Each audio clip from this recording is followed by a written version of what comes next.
नमस्कार साथियों। भारत पर जब पहलगाम में आतंकी हमला हुआ, पाकिस्तान ने भारत के साथ जब संघर्ष करना चाहा, तो ऑपरेशन सिंदूर मिला। ऑपरेशन सिंदूर में भारत ने पाकिस्तान के लगभग 10 से 11 एयरबेस मार गिराए, खराब किए। उसकी खूब तस्वीरें बाहर आई। खुद उनके प्रधानमंत्री का बयान आया कि फजल की नमाज से पहले इनके ब्रह्मोस हमारे एयरबेस को तबाह कर दिए थे। ठीक है साहब। We on 9th and 10th night we decided to respond in a measured fashion to Indian aggression, and we had decided that at 4:30 in the morning after Fajr prayers, Pakistan armed forces led very ably by our Field Marshal, Chief Army Staff sitting here, Syed Asim Munir, to teach a lesson to our enemy. But before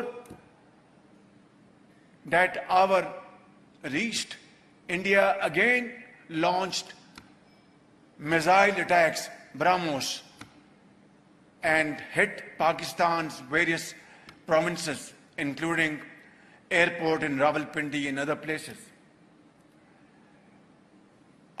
लेकिन इसके बावजूद भी जब narrative war चलने लगा, तो America का media और अमेरिका खड़ा हुआ पाकिस्तान के साथ। बात की जाए तो पाकिस्तान एक तरह से ऑपरेशन सिंदूर में पिटकर भी खुद को बड़ा दिखाने में कामयाब हुआ। खुद को फील्ड मार्शल का दर्जा दिलवाने वाला आसिम मुनीर ट्रंप के साथ दिखाई दिया। बड़ा सवाल बना कि यार अल्टीमेटली ऐसा इन लोगों ने ट्रंप को क्या दे दिया जिससे कि ट्रंप पाकिस्तान के गुण गा रहे हैं, और इतने लंबे समय से अमेरिका और भारत के बीच चले आ रहे जो बेहतरीन रिश्ते थे उनमें दिक्कत क्या आ गई। सवाल बड़ा बनने लगा। हमने जवाब तलाशने शुरू किए। फाइनली जाकर के एक जवाब जिस पर हम सब लोग पहुंचे वो ये था कि भारत ने असल में अमेरिका की दूखती हुई नस पर हमला कर दिया था। नस क्या थी? नूर खान एयरबेस। असल मायने में पाकिस्तान में अमेरिका ने अपना एक एयरबेस बनाया हुआ है। अब आपको मैं यहां पर एक एडिशनल लाइन देता हूं, और वो ये है, जैसा आप सभी जानते हैं, अमेरिका दुनिया में लगभग 80 देशों में 750 से अधिक बेसेस रखता है जहां पर उसकी सेना प्रत्यक्ष रूप से विद्यमान है। लेकिन बहुत सी ऐसी जगह पर ही हैं जहां पर ये अप्रत्यक्ष रूप से विद्यमान है। उनमें से नूर खान एक था। आपको याद होगा कि अफगानिस्तान के अंदर बरगाम एयरबेस को लेने के लिए निरंतर अमेरिका दबाव डाल रहा है, वाया पाकिस्तान अफगानिस्तान पर एयर स्ट्राइक करवा रहा है ताकि अफगानिस्तान डर जाए और अमेरिका की शरण में आ जाए। पाकिस्तान पूरी तरह से अमेरिकी पपेट बनकर काम कर रहा है। सवाल केवल ये नहीं था। सवाल ये था कि नूर खान एयरबेस पर भारत ने जैसे ही स्ट्राइक की, अमेरिका पूरी तरह से पाकिस्तान के साथ खड़ा हो गया। पाकिस्तान ने लेकिन पब्लिकली कभी यह नहीं बताया था कि अमेरिका ने अपने कुछ गुप्त हथियार नूर खान में छिपा कर रखे हैं। लेकिन बाद में आए हुए हेलीकॉप्टर्स की वजह से यह प्रूव हो गया था, ग्लोब मास्टर जब वहां दिखाई दिया कि कुछ तो गड़बड़ है, पब्लिक में यह सामने नहीं आ रखा है। हमें यह बात पकड़ में आ गई थी। हमें यह बात पकड़ में आई, अमेरिका जैसा सहयोगी पाकिस्तान के साथ जाकर खड़ा हो गया। इस बार हमने इसका इलाज कर दिया है। इलाज क्या है? असल मायने में हमने अब रूस के साथ में यही समझौता कर लिया है। समझौते को अगर तोड़ मरोड़ कर कहा जाए तो वो ये है कि रूस की सेनाएं भारत में प्रेजेंट रहेंगी। अब भारत में प्रेजेंट रहेंगी से क्या मतलब है, आज के सेशन में हम डिस्कस करेंगे। नंबर 2, भारत के साथ में इन्होंने जो रेलॉस एग्रीमेंट किया है, उस रेलॉस एग्रीमेंट के लिए रूस की संसद, जिसे ड्यूमा कहते हैं, वहां पर परमिशन दे दी गई है। अब यहां पर एक पॉइंट ऐड होता है, रूस की सेना हमारे यहां रहेंगी तो क्या हम किसी तरह से स्वतंत्रता से अलग अलग हैं क्या? क्या हम संप्रभु राष्ट्र नहीं है क्या? हमारे यहां किसी दूसरे की सेना कैसे रह लेगी? मालदीव जैसा चिन्नो सा देश जिसमें भारत की सेना रही तो उसने इंडिया आउट कैंपेन चला दिया, हम यहां पर कैसे अब उनकी सेना को रहने देंगे? तो देखो, आंसर तो आपके दिमाग में बन चुका है कि असल मायने में जब अमेरिका की सेना पाकिस्तान में थी तो अमेरिका खड़ा हुआ था पाकिस्तान के साथ जाकर के। अब अगर रूसी सेना भारत में रहेगी तो भारत के साथ रूस खड़ा रहेगा। ये आंसर आप बना चुके हैं, लेकिन मैं आपको एक चीज और ऐड कर देता हूं मेरे प्यारे साथियों। रूस भारत के साथ हमेशा उन समयों पर खड़ा हुआ है जब अमेरिका पाकिस्तान के साथ चला गया है। ये इतिहास गवाह है। 1971 में भी अमेरिका भारत पर चढ़ाई करने के लिए अपना जंगी जहाज भेज दिया था। ये तो रूस के द्वारा भारत की रक्षा के लिए भेजे गए जहाज थे, जिनके चलते अमेरिका ने भारत पर हमला नहीं किया। कुल मिलाकर के पावर को बैलेंस करने के लिए भारत ने रूस के साथ एक एग्रीमेंट कर लिया है, जिसका नाम रेलॉस एग्रीमेंट है। बाय द वे, अभी पुतिन की यात्रा होना बाकी है, वो कल आएंगे, उससे पहले ही संसद से परमिशन आ चुकी है। लेकिन सर, सवाल तो बड़े बनेंगे, क्या भारत ऐसा कर सकता है? क्या भारत दूसरे देश की सेना को यहां रहने दे सकता है? तो मैं आपको जवाब में दे दूं, एग्रीमेंट में कहा यह गया है कि भारत की सेना रूस के air bases, ports, military bases इनका उपयोग कर पाएंगी। अब भारत को जाकर के तो जंग लड़नी नहीं है सेंट्रल एशिया में, हमें तो अपनी जंग में रूस का साथ चाहिए। लेकिन एग्रीमेंट में जब दो तरफा बात हो जाती है तो लगता है कि हमें बराबर ट्रीटमेंट दिया गया है। बस उसी बराबर ट्रीटमेंट के लिए आज का सेशन है, क्योंकि पुतिन की यात्रा के साथ ही चर्चाओं में रेलोस एग्रीमेंट चल रहा है। भारत और रूस के बीच के जो बेहतरीन संबंध हैं, उनके अंदर एक नया अध्याय जुड़ गया है। लगातार प्रयास किए जा रहे थे, फाइनली जो एग्जीक्यूट हुआ है दैट इज रेलोस एग्रीमेंट, जिसमें हम लॉजिस्टिकली एक दूसरे की जगह का उपयोग करेंगे। हेडलाइन बनती है, Russia's parliament ratifies key pact on military logistic support with India. इस रेलोस एग्रीमेंट के साथ इसे नाम दिया गया रेलोस डिफेंस पैक्ट, और यह प्रेसिडेंट पुतिन की भारत यात्रा से पहला होना अपने आप में एक बहुत बड़ी उपलब्धि माना जा रहा है। आपको ज्ञात होगा कि पुतिन 4 और 5 दिसंबर को भारत की यात्रा पर हैं, आधिकारिक दौरे पर हैं। 2022 के बाद में उनका कोई भी दौरा भारत में नहीं हुआ है। वर्ष 2000 से भारत और रूस के बीच में यह एग्रीमेंट है कि हम दोनों राष्ट्राध्यक्ष एक साल भारत में तो एक साल रूस में मिलेंगे। ऐसे में भारत के प्रधानमंत्री 2024 में रूस में गए थे, वहीं अब रूस के राष्ट्रपति भारत आ रहे हैं। वर्ष 2021 के बाद जब 22 में जंग शुरू हुई, तब दोनों की यात्राएं जो है वो रुक गई। 22 और 23 में किसी ने भी किसी देश की यात्रा नहीं की थी, जिसे अमेरिका ने अपनी कूटनीतिक जीत माना था। लेकिन 2024 में भारत ने यात्रा को पुनः बहाल किया और पुरानी शर्तों को मानते हुए एक दूसरे देशों की यात्रा जारी रखी। कुल मिलाकर के रशियन ड्यूमा ने आज Indian defence treaty for troops deployment पर साइन कर दिया है। यह बात जैसे ही बाहर निकल कर आती है, दुनिया भर से प्रतिक्रियाएं अलग अलग तरीके से आना शुरू हो जाती हैं।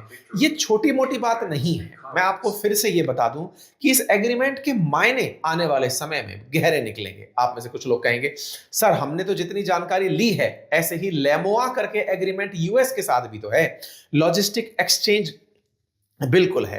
केवल अमेरिका ही नहीं, और भी देशों के साथ हमारे एग्रीमेंट्स हैं। पर मुसीबत क्या है, अमेरिका भारत के साथ तो बिल्कुल डेमोक्रेटिक तरीके से एग्रीमेंट किया, लेकिन पाकिस्तान के साथ गुप्त तरीके से एग्रीमेंट किया हुआ था। गुप्त तरीके से एग्रीमेंट का मतलब क्या हुआ कि पाकिस्तान को इस तरह से रखा गया था कि तुम्हें पब्लिक में नहीं बताना है कि हम तुम्हारे यहां पर अपने कीमती हथियार रखे हुए हैं या तुम्हारा उपयोग मिसयूज हम कर रहे हैं। पाकिस्तान को चाइना के अगेंस्ट यूज करने के लिए नूर खान एयरबेस देना पड़ा था। इस चलते वो ज्यादा सपोर्टिव चला गया अमेरिका पाकिस्तान के साथ। भारत के केस में रूस का बहुत लंबा दोस्ती रहा है। ऐसे में रूस के साथ हम ये एग्रीमेंट साइन करके अपने ट्रस्ट को एक लेवल और ऊपर लेकर जा रहे हैं। कुल मिलाकर के इस रेलोस एग्रीमेंट के चलते दोनों देशों की सेनाएं, मिलिट्री बेस, पैरामिलिट्री फैसिलिटीज, संसाधन सभी एक दूसरे देश में साझा किए जा सकेंगे। इसके तहत उनके फाइटर जेट्स में भारत में फ्यूल भरा जा सकेगा, वॉरशिप भर सकते हैं, मिलिट्री बेस में वो लोग डेरा डाल सकते हैं, लॉजिस्टिक सुविधाओं का वो उपयोग कर सकते हैं। मेरे प्यारे साथियों, इसके लिए लगातार लंबे समय से प्रयास चल रहा था। 2024 में भी ये प्रयास हुआ था, लेकिन ये हो नहीं पाया था। भारत के द्वारा फरवरी 2025 में भी फाइनली पुतिन की यात्रा से एक दिन पहले ही रूस की संसद यानी ड्यूमा के द्वारा इस पर अब काम बढ़ा दिया गया है। बस इसमें प्रोविजन ये रखा गया है कि युद्ध के समय पर यूज ना हो पाएगा, युद्ध का समय अब ये कौन तय करेगा? जब युद्ध रशिया यूक्रेन के युद्ध को भी युद्ध ना माना जा रहा हो, वो केवल एक एग्रेसिव एक्टिविटी मानी जा रही हो, अब एक डिफेंसिव एक्शन माना जा रहा हो, तो युद्ध की परिभाषाएं भी आज के समय में बची नहीं है। कुल मिलाकर के भारत और रूस के बीच में अब एक विदेशी बेस बन जाएगा। अब आपके दिमाग में एक सवाल बनेगा कि साहब एक बात बताइए, रूस को तो भारत के अंदर एक बेस मिल गया, आप इसको उल्टे तरीके से देखिए सर। आज रूस भी दुनिया के 12 देशों में 52 जगह पर अपने मिलिट्री बेसेस रखता है। अमेरिका 80 देशों में 750 मिलिट्री बेस रखता है। इससे भारत को क्या मिला? अमेरिका अमेरिका के लिए तो चलो पाकिस्तान खड़ा है, रूस के लिए अब भारत भी खड़ा हो गया। हमें अल्टीमेटली मिला क्या? हमने कहा कि अब अमेरिका के सामने रूस हमारा साथ देगा, ये मिला। बोले नहीं सर, हम लोगों ने कुछ खोया भी तो रूस के चलते था। जिन्हें हमारा पुराना सेशन याद है, 31 अक्टूबर को मैंने आपके सामने एक सेशन किया था जिसमें मैंने बताया था कि भारत ने ताजिकिस्तान में अपना एक एयरबेस खो दिया है जिसका नाम आयानी एयरबेस था, जिसके बारे में न्यूज निकल करके आई थी कि ये आयानी एयरबेस जो सेंट्रल एशिया में अफगानिस्तान के जस्ट उत्तर में है, जिस एयरबेस को भारत ने जब अफगानिस्तान के साथ अमेरिकी युद्ध चल रहा था उस समय पर हमने अपने लोगों को निकालने के लिए इसका उपयोग किया था। ताजिकिस्तान से हम पाकिस्तान को कंट्रोल करने के लिए इस आयानी एयरबेस का यूज कर रहे थे, लेकिन ये एयरबेस रूस और चाइना के चलते ताजिकिस्तान ने रिन्यू नहीं किया भारत के साथ और ये हमसे दूर चला गया। सवाल बड़ा बना कि जब रूस ने हमारा एयरबेस जो ताजिकिस्तान में था वो हमसे ले लिया, तो हमें फिर किस तरह से उसका साथ देना चाहिए? यहां पर ध्यान से सुनिएगा, ये जो रेलॉस एग्रीमेंट हमने किया है, ये एग्रीमेंट असल मायने में ताजिकिस्तान में यानी कि सेंट्रल एशियन कंट्रीज में जो आयनी एयरबेस था, जिसके चलते भारत एयरबेस का उपयोग करना चाह रहा था लेकिन नहीं कर पाया था, ये एग्रीमेंट उसका काउंटर बनेगा। अब भारत ताजिकिस्तान नहीं, असल मायने में पूरे रूस के एयरबेस को यूज कर पाएगा अपने लिए। अब आप पूछेंगे रूस का एयरबेस यूज करने से हमें क्या फायदा? जिस तरह से ताजिकिस्तान आपके लिए चिंता का विषय है, जानकर चलिए कि सेंट्रल एशिया कभी यूएसएसआर का हिस्सा हुआ करता था और आज भी सेंट्रल एशियन जो कंट्रीज हैं, चाहे ताजिकिस्तान, उज्बेकिस्तान, किर्गिस्तान, कजाकिस्तान, ये भी रशिया के साथ खड़ी हुई हैं और ये साथ मिलकर के ही सारे निर्णय आज भी वैसे ही लेना चाहती हैं। अल्टीमेटली यूएसएसआर श्रेणी में ये अपने आप को आज भी मानते हैं। कुल मिलाकर के भारत ने जो आईनी एयरबेस खोने पर नुकसान उठाया था वो इस एग्रीमेंट के साथ फायदे में बदल गया है। कुल मिलाकर reciprocal exchange of logistic support नाम का यह एग्रीमेंट दोनों देशों के जहाज, विमान, सैनिक, उनके ईंधन भरने, उनके सामान जरूरी ले जाने, रुक सकने, ट्रेनिंग करने, ज्वाइंट एक्सरसाइज करने, इन सब में मदद देने की सुविधा देगा। सवाल बड़ा है, सर पाकिस्तान का इससे क्या हाल होगा? देखिए, पाकिस्तान को अब तक यह घमंड था कि अमेरिका उसके साथ खड़ा है और इसी कारण से वो जहां तहां मंच पर भारत के खिलाफ अनर्गल बयानबाजी, फेक न्यूज स्प्रेडिंग, ये सब कर रहा था। रूस के भारत के साथ आते ही पाकिस्तान को कई तरह के जवाब मिले। जैसे हुआ ये कि अभी जब भारत की यात्रा पर रूसी राष्ट्रपति निकलने शुरू हुए तो रूसी विदेश मंत्रालय की तरफ से, जैसे हमारे यहाँ रणधीर जायसवाल साहब जवाब देते हैं विदेश मंत्रालय प्रवक्ता की तरह से, ऐसे रूस की जो राष्ट्रपति भवन है उसको क्रेमलिन कहा जाता है। क्रेमलिन की तरफ से स्पोक पर्सन ने क्वेश्चन आंसर्स पर जवाब दिया। दिमित्री पेस्कोव जो है उनका नाम है, और दिमित्री पेस्कोव ने भारत आ रहे पुतिन से रिलेटेड जितने भी सवाल हैं जो भारतीय मीडिया जानना चाहती थी, उन्होंने अपनी तरफ से उन सभी चीजों का जवाब दिया। ये जो दिमित्री पेस्कोव हैं, इनका मीडिया ब्रीफिंग था, भारत के तमाम पत्रकार इनसे तमाम सवाल पूछ रहे थे। क्यूरोसिटी इस बात की थी कि जब पुतिन ऐसे टेंस माहौल में भारत आ रहे हैं, जब अमेरिका भारत को बार बार यह कह रहा है कि आपने रूस से किसी भी प्रकार का व्यापार किया तो आपको इतना % टैरिफ देना पड़ सकता है, तो ऐसे में पुतिन एजेंडा क्या लेकर आ रहे हैं? कई सवाल पूछे गए। जब सवाल पूछे गए तो इन्होंने खुलकर चीजों का जवाब दिया। इन्होंने एक एक बात खुलकर बताई। इन्होंने कहा कि देखो, आप सभी जानते हैं कि ब्रह्मोस ने भारत और रूस के बीच में विश्वास को नेक्स्ट लेवल पहुंचा दिया है। मैंने कल भी आपको एक सेशन में बताया था कि भारत ने ब्रह्मोस का new generation, next generation level test कर लिया है without announcing in the world. ऐसे में चाइना वाले हमारी रैकी करने आए थे और ब्रह्मोस सुपरसोनिक मिसाइलों में दुनिया की सबसे तेज सुपरसोनिक मिसाइल कंसीडर की जाती है। ऐसे में उन्होंने कहा कि हमारे टारगेट बड़े स्पष्ट हैं। हम भारत के साथ व्यापार को 2030 तक $100 बिलियन तक ले जाना चाहते हैं। इतना ही नहीं, हम ये चाहते हैं कि भारत पर किसी तीसरे देश का असर ना हो। जब उनसे पूछा गया कि सर एक बात बताइए, S-400 को लेकर के भी बात होगी क्या, उन्होंने कहा ये तो हमारे टॉप एजेंडा में शामिल है। आप पूछेंगे ये क्यों? S-400 तो भारत ने 2018 में ही ऑर्डर कर दिया था, 3 यूनिट आ भी चुकी हैं। तो मैं आपको बता दूं, रशिया यूक्रेन युद्ध के चलते 2 यूनिट अभी भी बची हुई हैं S-400 की, और इस बीच में रूस S-500 बना चुका है। 400 की जो रेंज है वो 400 किलोमीटर अगर है, तो 500 की रेंज 500 किलोमीटर है, यानी 500 किलोमीटर पहले ही दुश्मन की आती हुई मिसाइलों को वो इंटरसेप्ट करके खत्म कर सकता है। ऐसे में इनसे पूछा गया कि क्या S-400 है डिस्कशन का पार्ट? बोले हाँ, वो तो मेजर डिस्कशन का पार्ट है, उस पर तो हमारी चर्चाएं होंगी ही। बोले सर क्या सुखोई 57 भी चर्चा का विषय है? तो इन्होंने कहा देखिए वो हमारे बेस्ट प्लेन्स में से है, दुनिया के जो बेस्ट प्लेन है उनमें से हमारा सुखोई 57 है। लेकिन बहुत सारे ऐसे बेकार देश भी प्रेजेंट हैं जो मार्केटिंग करके भारत के सामने हमारी इमेज खराब करना चाहते हैं। हम चाहेंगे कि हम अपना सुखोई 57 भारत के साथ वार्ता में शामिल करें। इनसे और भी बातें पूछी गई, तो इनसे कहा गया कि साहब एक बात बताइए कि क्या भारत के इन्वेस्टर्स रूस में निवेश कर सकते हैं? तो उन्होंने कहा कि हम अपने आप को मोस्ट फेवरेबल कंडीशंस के साथ इंडियन इन्वेस्टर्स के लिए रखते हैं, वो आए और रूस में निवेश करें। उन्होंने साफ तरीके से कहा कि एक देश, बिना नाम लिए अमेरिका का, कि वो सारे नियम तोड़ करके WTO के नियम तोड़ रहा है, व्यापार के नियम तोड़ रहा है, UN के नियम तोड़ रहा है, और वो दुनिया के साथ टैरिफ युद्ध खेल रहा है। ये उचित नहीं है। भारत को चाहिए कि वो अपने हितों की रक्षा करे और भारत अपने आप का ख्याल रखते हुए आगे बढ़े, ऐसी हमारी अपेक्षा है। उन्होंने तमाम प्रकार के सवालों के जवाब दिए, जिनमें से चाबहार पोर्ट हो या फिर चेन्नई से Afghanistan. What is Russia's position on that, sir? Yes. So we have mentioned the issue of tariffs already. It's rather a question of bilateral relationship between India and the United States. We cannot interfere in that. And we don't have the slightest intention in doing that. And we understand that there is a pressure. There is a pressure over India. Actually, this is the reason that we have to be very careful in creating an architecture of our relationship that must be free of any influence coming from third countries. We have to secure our relationship. We have to secure our trade that brings mutual benefit.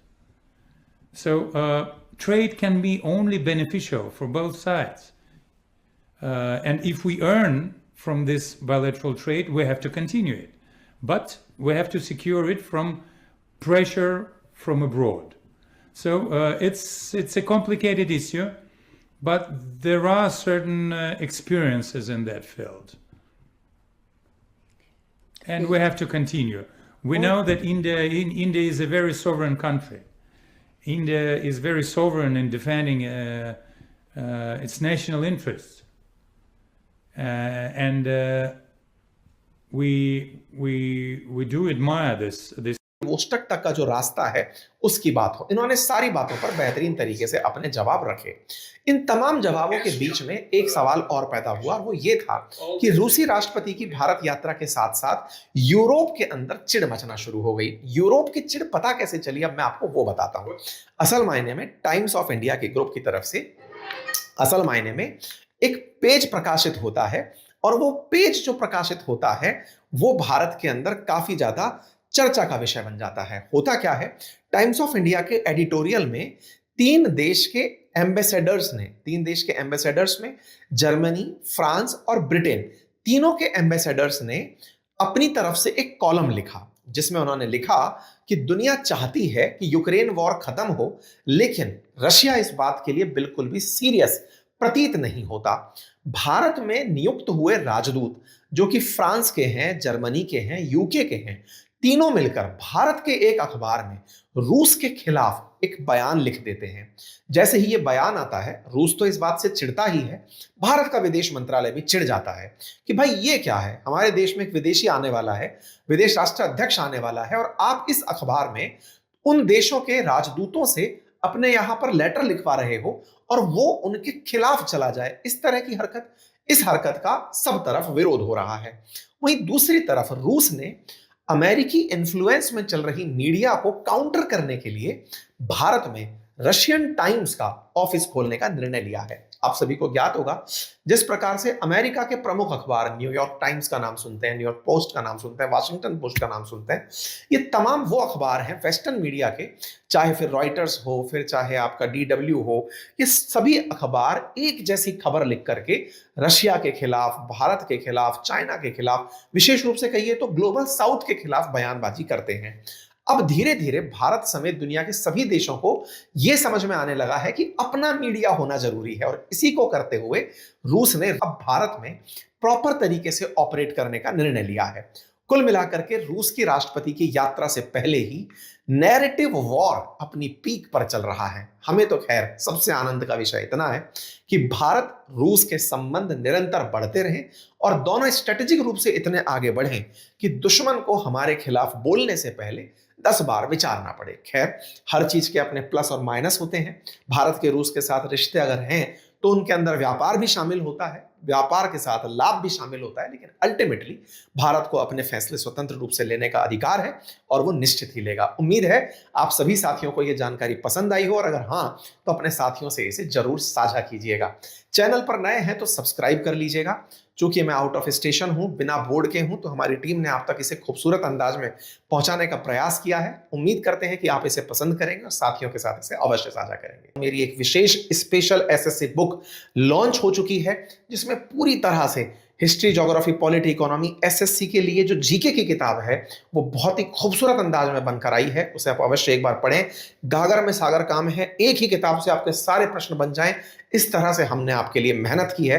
पुस्तक के लिए आप अपनी पाठशाला application से order कर सकते हैं। फिलहाल के लिए इतना ही, और हाँ, अपनी पाठशाला पर हिस्ट्री, ज्योग्राफी, पॉलिटी, इकोनॉमी के तमाम कोर्सेज भी उपलब्ध हैं, आप उन्हें भी अवश्य चेक करें। आपका समय शुभ हो। बहुत बहुत धन्यवाद।